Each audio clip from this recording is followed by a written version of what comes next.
So here we're going to show a technique to work the chest, the pecs, pec major, pec minor. Definitely use a stick for counterbalance on this one. And be very diligent with your weight distribution. Obviously, I'm using my heel on Kiki's chest, so less is probably more initially. So the first thing I want to do, I want to teach Kiki the motion.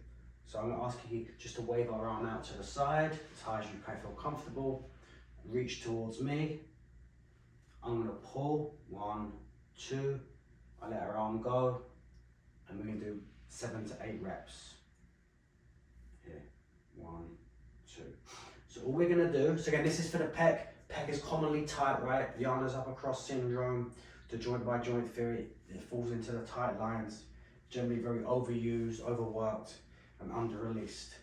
So we want to find the anterior shoulder, the clavicle, and the lower part of the pec, and that triangle. So we want to be in this groove, and we'll show this in a close-up. So I use my stick, I apply pressure. Kiki does that arm motion we just practiced. We shake hands, and I distract. 1, 2, 3. I throw her arm down, or place her arm down, she comes again. Take your time, as high as you can't feel comfortable. And when I pull, I apply a little bit of pressure here with my foot. 1, 2, 3.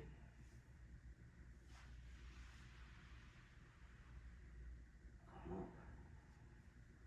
1, 2, 3. So one more, and I'll show you a different foot position.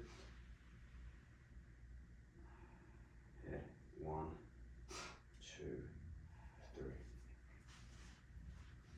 I can use my opposite leg, but it gets a bit, we'll show you anyway.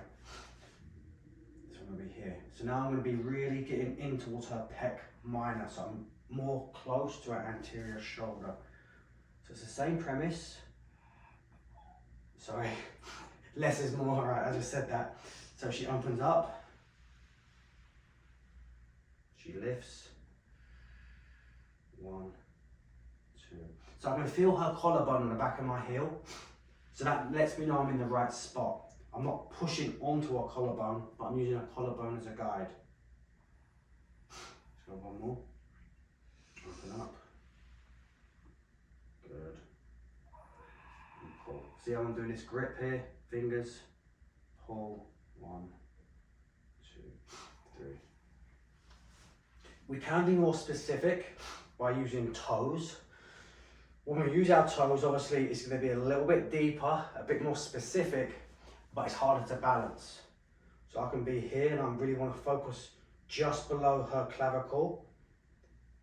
So I'm pushing it with my toe. So I'm like pointing my foot, so to speak. So I'm here.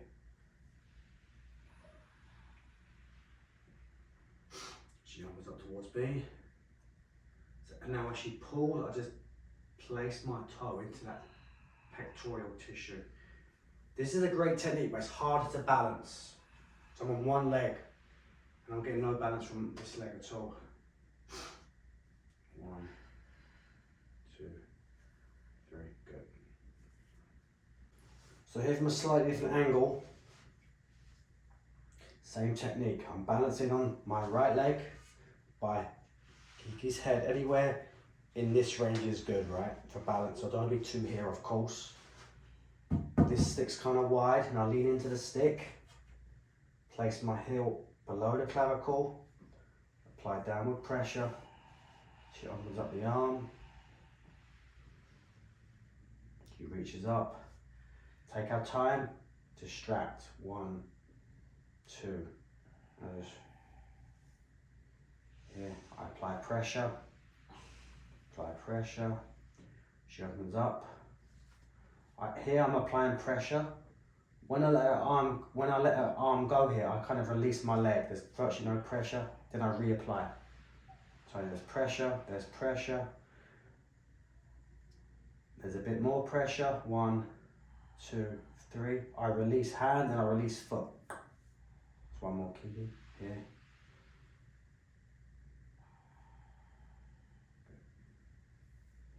be a bit more specific, we want to come in, this is where the pec minor lives, right? Coracoid process comes onto the ribs, so we want to be all in this zone. So I'm going to apply toe pressure. Again, harder to balance. Oh, I'm trying to get under that strap. There you go. Over here. So I can feel the ribs under my toes. She opens up. So I'm pointing my toes, balancing. Sorry, she's making a face. I pull, 1, 2, release, reapply. Move slow. Good. Great little techniques.